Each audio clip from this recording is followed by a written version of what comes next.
You think you know tigers? Orange fur, black stripes, big teeth, scary roar, got it, moving on. But there's one thing about tigers that almost nobody knows, and once you hear it, you'll never look at one the same way again. We're saving that one for last. Tigers are one of the most studied animals on the planet, and yet the really wild stuff about them almost never makes it into the conversation. So right now, we're going to go through 5 facts about tigers that most people have genuinely never heard. And the last one is the one that makes you realize you never actually understood what a tiger is at all. Let's get into it. The second best fact on this list is also the one that makes every cat owner immediately feel smug, because tigers do something that your average house cat absolutely refuses to do. They swim. On purpose, happily. Unlike most felines, many tigers enjoy swimming. They take dips in rivers to cool off when it's hot. And we're not talking about reluctantly wading through a puddle. Tigers swim out of necessity to cool off. Their primarily carnivorous diet of fatty proteins like deer, boar, and other large game creates a metabolic furnace, which makes cooling down all the more important. And the solution it landed on was jump in the river. And it turns out tigers are genuinely built for this. Tigers' massive paws have webbing between the digits, which acts like a canoe paddle when they swim, creating greater propulsive force in the water, like the flat blade of a paddle. A tiger can swim at speeds of up to 4 miles per hour and maintain this pace for considerable distances, and the distances these things cover in water are genuinely absurd. Some tigers have been recorded swimming across rivers that are up to 4.3 miles wide. Tigers have even been known to chase prey towards the water and then capture their food in the watery fracas. So not only do they swim for fun and to cool down, they actively use the water as a hunting tool. Your house cat is somewhere on a couch, furious about a dripping faucet. The tiger is out there executing aquatic ambushes. Why does this matter beyond being cool? Because it completely changes how tigers move through the world. Tigers' swimming abilities affect how conservationists plan wildlife corridors and protected areas. Tigers can cross water barriers that might stop other animals, meaning rivers don't necessarily form natural boundaries for tiger populations. This animal's territory is basically wherever it decides to go. Now, while we're talking about how tigers move through their environment, there's something about how they communicate across it that's even more jaw-dropping, and it connects directly to the last fact on this list, which I promise is worth the wait. When tigers roar, the sound can be heard nearly 2 miles away. 2 miles. Through dense forest. Why are a tiger's pipes so powerful?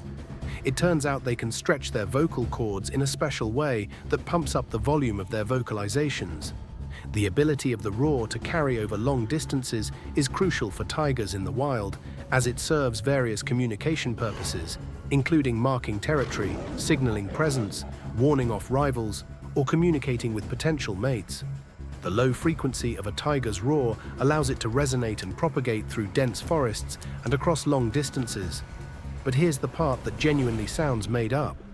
Tigers can also produce low-pitched infrasonic sounds that are below the human hearing range. So humans can't hear the sound, but can feel it. The killer blend of ear-splitting roar and infrasound can cause temporary paralysis to other animals, including humans. You don't hear it. You feel it in your chest, in your bones. It can penetrate solid objects like bones, which is why people report feeling the tiger roar. Low-frequency sound has been shown to cause drowsiness, vibration of internal organs, chills, and even depression. So a tiger can roar across 2 miles of jungle and simultaneously make your body feel like it's shutting down. That's not an animal. That's a biological weapon with fur. And speaking of fur, this is where things get genuinely strange. You already know tigers have stripes. But here's the thing almost nobody realizes. A tiger's stripes aren't just on its fur. They go all the way down to its skin. If you were to shave off all of the fur, its skin underneath would show the same exact markings, almost appearing as though they were tattooed. Just like how human hair grows from follicles under our skin, tiger fur grows from pigmented areas on its skin. The dark stripes on their skin produce dark hairs, and the lighter areas produce orange or white hairs. The pattern forms when pigment cells in the skin create clusters. These clusters grow in lines. The growth follows the shape of the tiger's body. Researchers say these lines come from a process called reaction diffusion. It's basically the same mathematical process that creates spots on leopards and stripes on zebrafish. The tiger's pattern is baked in at the cellular level before it's even born. And then there's the part that makes it even more wild. Each tiger's stripe patterns are completely unique, as distinct as human fingerprints. Wildlife groups actually use stripe patterns to track and study tigers. Photos are scanned, and the system matches the pattern to a known individual. So every tiger walking around out there is carrying its own personal ID card printed in its skin that no other tiger on Earth will ever share. If you're enjoying this, drop a comment with which fact has broken your brain the most so far.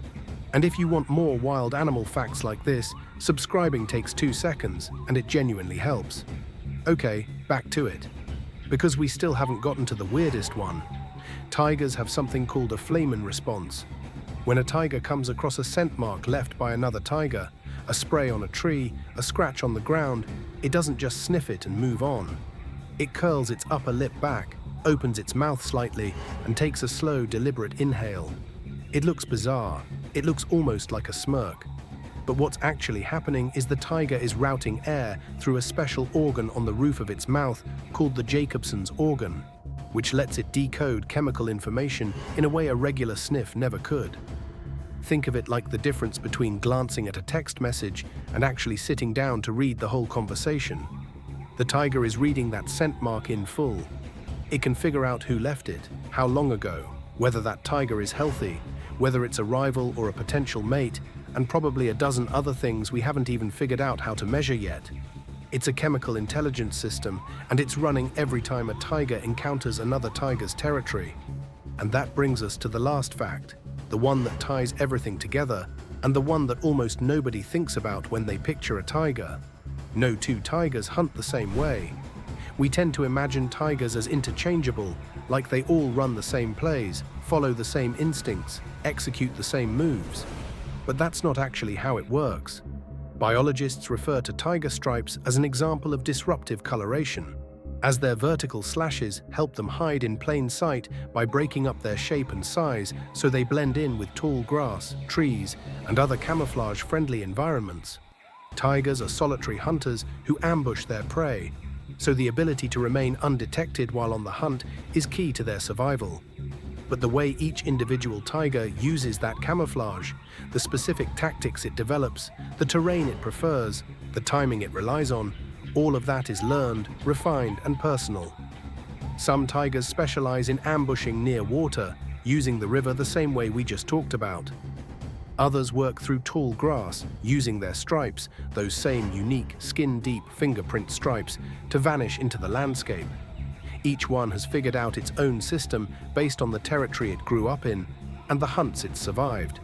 So here's what you actually have: an animal with a one-of-a-kind identity printed into its skin, a roar that can freeze you in place from 2 miles away, a chemical reading system that lets it decode the social world around it without ever seeing another tiger, the ability to hunt you on land or chase you into the water, and on top of all that, its own individual hunting style developed over years of experience that no other tiger on Earth uses in exactly the same way. That's not just a big cat, that's one of the most sophisticated individualized predators that has ever existed. And most people think they know what a tiger is because they've seen one at a zoo. If this one surprised you, there's a video right over here that'll do the same thing. Different animal, same level of, wait, seriously? Go watch it. You've got time.